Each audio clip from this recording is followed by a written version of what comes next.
जानेवारी 2026 ते डिसेंबर 2026 मध्ये मुदत संपणाऱ्या ग्रामपंचायती तसेच नव्याने स्थापित झालेल्या ग्रामपंचायतीच्या सार्वत्रिक निवडणुकीसाठी प्रभाग रचना कार्यक्रमाच्या अनुषंगाने सोलापूर जिल्ह्यातील मंगळवेढा तालुक्यातील अचकदाणी, अगलावेवाडी, अजनाळे, अकोला, आलेगाव, बामणी, भोपसेवाडी, बुद्धेहाळ, बुरंगेवाडी, चोपडी, देवळे, दायटी, डिकसळ, डोंगरगाव, एखतपूर, गायगव्हाण, हलदईवाडी, हंगिरगे, हणमंतगाव, हातीद, इटकी, जवळा, जुजारपूर, जुनोनी, किडबिसरी, कोळे, लक्ष्मीनगर, लोणविरे, लोटेवाडी, नाझरे, निजामपूर, पाचेगाव, बुद्रुक, पारे, राजुरी, संगेवाडी, शिरभावी, सोमेवाडी, तरंगेवाडी, वाणीचिंचोळे, वासूद, वाटंबरे, मंगेवाडी, बुर्लेवाडी अशा एकूण 62 ग्रामपंचायतींसाठी प्रारूप प्रभाग रचना तयार करण्यात आली आहे.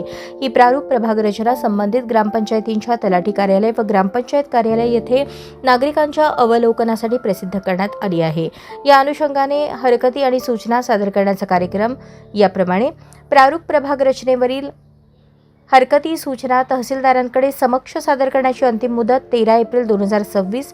प्राप्त हरकती व सूचना 16 एप्रिल 2026 पर्यंत उपविभागीय अधिकारी यांच्याकडे सुनावणीसाठी सादर करण्यात येतील.